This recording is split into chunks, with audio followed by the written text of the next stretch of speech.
Arthur Conan Doyle was born on May 22, 1829. He studied medicine from 1876 to 1881 at the University of Edinburgh and started writing then. In 1885, he married Louisa Hawkins, who suffered from tuberculosis. While she was ill, he fell in love with Jean Elizabeth Lecky, but remained married to Louisa out of loyalty. A year after Louisa's death, he married Jean. In 1890, he studied ophthalmology in Vienna before moving to London and setting up a practice. While waiting for patients, he wrote stories. However, he grew sick of Sherlock Holmes and killed him in the story The Final Problem in 1893 to make room for what he considered to be his most important works, his historical novels. 10 years later, he brought Holmes back in The Adventure of the Empty House, explaining that Holmes had actually faked his death. Arthur Conan Doyle ultimately wrote 56 short stories and 4 novels featuring Sherlock Holmes during his lifetime. He was also an avid hunter, athlete, and actually personally investigated 2 cases with the police. In 1930, on July 7th, he died of a heart attack.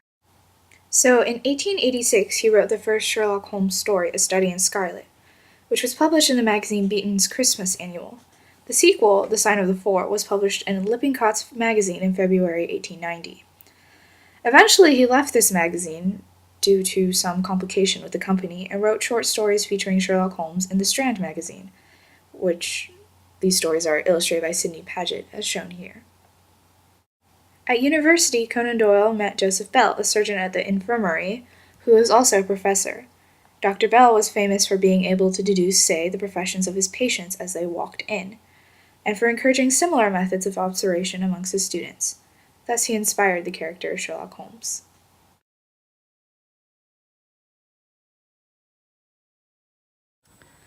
Hi, Holmes. We are getting onto the crime scene. You've got to stop sending me on these stupid trips with my laptop, walking around. I look ridiculous, and it's frankly quite humiliating. Hi, Strahd. The CSIs are already here. They are going to give you 5 minutes with the scene, so here it is. They just got onto the scene, so everything's fresh and exactly the way they found it. They're thinking she was strangled.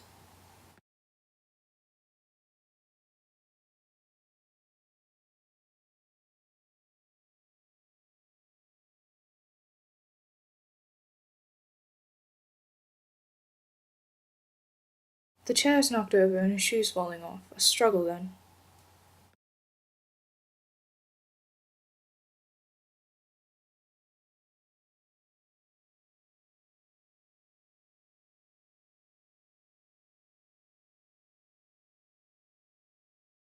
Victim looks young, 5'4", and unmarried.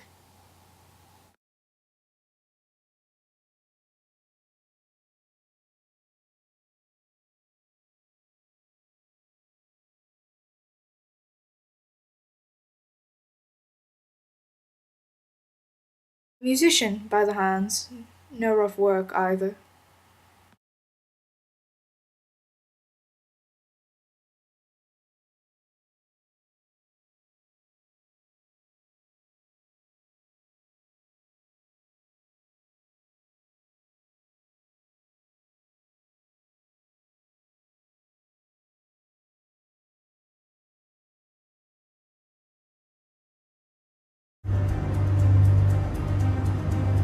When I met you for the first time yesterday, I said Afghanistan or Iraq. You looked surprised. Yes, how did you know? I didn't know, I saw.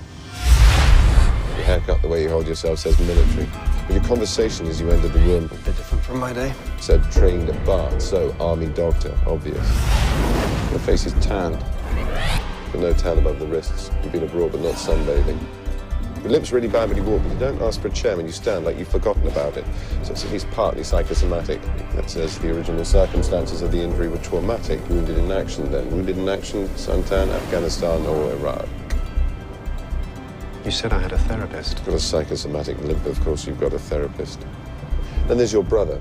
Your phone, it's expensive, email-enabled MP3 player. You're looking for a flat share, you wouldn't waste money on this. It's a gift, then. Scratch is not one, many over time. It's been in the same pocket as keys and coins. Man sitting next to me wouldn't treat it as one luxury item like this, so it's had a previous owner. Next bit's easy, you know it already. The engraving. Harry Watson, clearly a family member who's given you his old phone. Not your father, this is a young man's gadget. Could be a cousin, but you're a war hero who can't find a place to live. Unlikely you've got an extended family, certainly not one you're close to. So, brother, it is. Now, Clara. Who's Clara? 3 Kisses says there's a romantic attachment. That Spencer, the phone says wife, not girlfriend.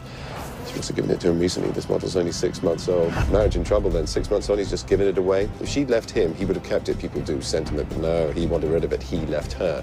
He gave the phone to you. That says he wants you to stay in touch. You're looking for cheap accommodation, and you're not going to your brother for help.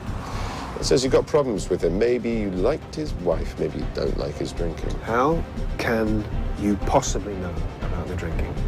Shot in the dark. Good one, though. Power connection, tiny little scuff marks around the edge of it. Every night he goes to plug it in to charge, but his hands are shaking. You never see those marks on a sober man's phone, never see a drunk's without them. There you go, you see, you were right. I was right. Right about what? The police don't consult amateurs.